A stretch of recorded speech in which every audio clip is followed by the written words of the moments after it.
Hey guys, it is gonna be a solo cast today of a match actually played in the Winter Nights tournament number 4, the major one, which is a Southeast Asian organized tournament, and once a month they have a major event, which means international players can also apply to play. And this time around, it's gonna be a Chinese player actually going up against an Australian. The map is Whirlwind, and on the top left hand position, spawning as the blue Protoss, it is iGMacSed. And in the top right hand position, the Australian spawning as the purple Terran, it is NvRossi. So, if you guys didn't know, iGMacSed, he is a Chinese player. IG standing for Invictus Gaming. And he's been doing pretty good for himself, at least in the Chinese scene. Like 2012 World Cyber Games, he came second, defeating people like Lowly, um, the NVIDIA Gaming Festival 2012 as well. He actually came first, defeating Moon, the Zerg player. So yeah, he's no slouch at all. He's Invictus Gaming has some pretty good players like Shi Gua, the best Chinese player in the world at the moment. I believe, and on the other side, NvRossi, he's pretty damn good. He's known pretty well in the Australian scene as one of the best Terrans. And looks like on this map he's gonna go command center first, and I like this choice. On a big map like this with 4 spawn locations, the chance that your opponent scouts you first is pretty low, and so you can pretty much get away with a command center first like this. On smaller 2-player maps, I wouldn't recommend it just because if your Protoss scouts it and then Corona boosts out a Zealot and then a Stalker, it can get a bit dicey for sure. But on the other side of the map, it looks like iGMacSed doing pretty standard double gas, only saturating with 2 on each for now. This just lets you get an earlier mothership core after the warp gate research. And on the other side of the map, Rossi is throwing down the double racks, which is really standard to follow up a command center first. The way this usually works is he'll throw down another racks after a while, and then go for the double gas, throw down an engineering bay, a factory, and then go for a starport. And then try to get aggressive around the 10-minute mark with 2 medevacs and a bunch of bio. And the fact that he went command center first actually lets you get a few more marines out in the early game. After this initial marine, the marine production is actually slightly ahead of well, 1 racks expand. So like you're actually a lot safer to mothership core stalker pokes as well as Oracle RAS in your main. So does look like the SCV did get a scout off on MacSed's base, and he saw the double gas. He saw a gateway and cybernetics core. Nothing too out of the ordinary, but wow, look at this Stargate coming out of MacSed. Placing it in the main where it can be scouted pretty easily. This kind of tells me that yeah, he's just gonna use this. Probably Oracles. It could be Phoenix, but Oracles are just so much better at harassing. And by having that Oracle out, you contain your opponent to their base because they have to stay home and defend. So this expansion can be secured without much problems at all. Just off the 1 gate worth of production, you should be able to hold this pretty easily. Now I wouldn't be surprised to see 2 more gates being added after the Oracle is started. Another SCV being sent out actually by Rossi to go and scout out what's going on. I mean, because he didn't scout the natural, I don't think. Yeah, he hadn't scouted it yet. So you really want to know as a Terran if your opponent has a natural or not, because there's some pretty good 8-minute timings that Protoss can do off 1 base, like Immortal Gateway All-In or Stargate Gateway All-In. But it does look like the natural does get spotted. 2 more gateways are being added, and it does look like the Oracle is just about to pop out and is being rallied straight to Rossi's base.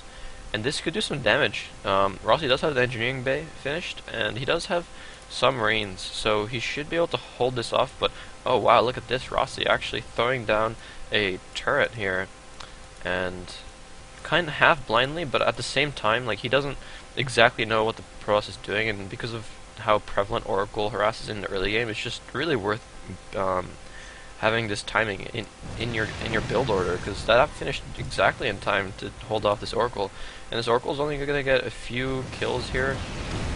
He's up to 2 SCV kills, but he does get a full scout of the base. He knows what's going on, gets a kill on that Marine. So I mean, it's still worth it in the end to have that Oracle out to scout and get some kills. It does look like this proxy pylon from Maxa does get spotted by Rossi, and Maxa could actually be planning to try and pull some of the units back into Rossi's main while he harasses at the front with 3 gate pressure. But I feel like just because of that turret being in the mineral line here, Rossi doesn't actually need to send very many Marines back to try and defend. So that plan from MaxEd is probably not going to go through.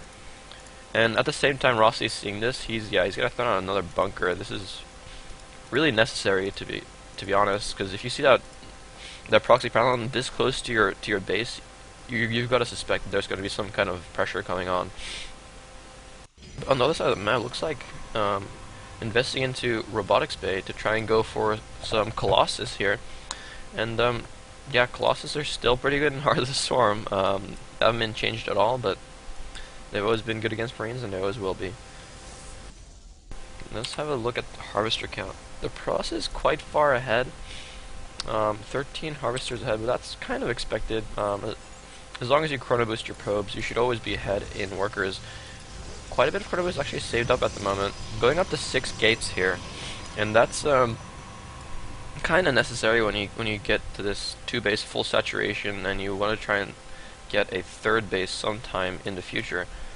And especially because you know your opponent is probably going to push at around the 10-minute mark with a lot of bio, and having Colossus alone isn't just good enough. You want to have enough gaming units to really tank and keep the bio away from the Colossus while dishing out all the damage. And this probe actually moving to the 3rd location, this could be pretty risky for MaxEd here, just because of how prevalent drops are, and trying to spread your army across the 3 bases here can be a bit challenging.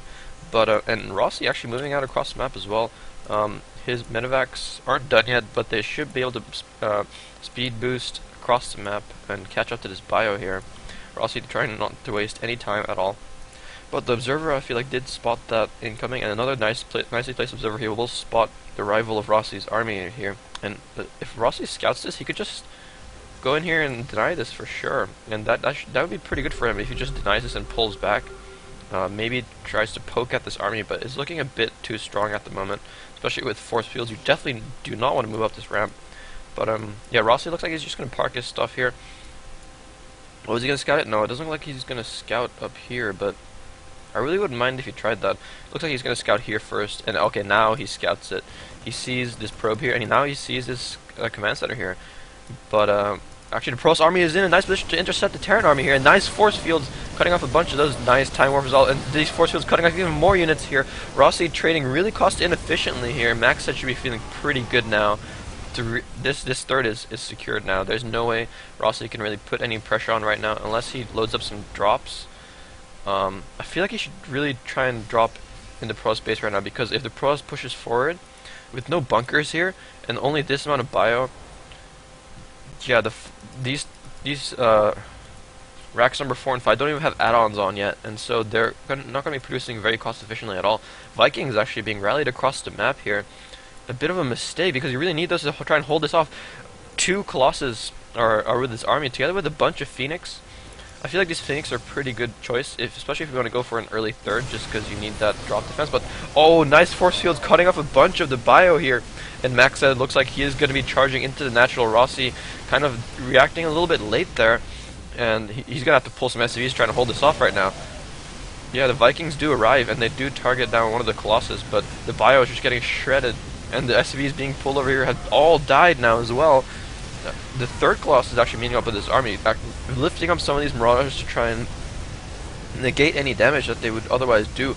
And the Phoenix count going up to 5, quite nice, especially to tank against the Vikings, as well as take out these valuable medevacs. And those look like, yeah, it looks like Rossi, even if he holds, he's pretty far behind. Like, he's lost a bunch of workers. Most of the ones that is natural are dead, and Rossi is forced to call out the GG. really nice play by MacSed here. Having like this observer was so crucial, spotting the army of Rossi as it kind of split and moved across this way, and it was at MacSed being able to do really nice force fields here and here, time warp on the rest of the units, force fielding behind them as well. Um, yeah, and Rossi from there on had really no chance to hold this off unless he had like 3 bunkers or something. He was pretty dead there. Yeah, MacSed showing that the Chinese players are pretty damn good. Yeah, I hope you guys enjoyed this one. I will be bringing some more games from the Winter Nights Major Tournament number 4 that I did cast the other day. Yeah, so I hope you guys watched those as well, and I hope you guys enjoyed this one. See you guys later.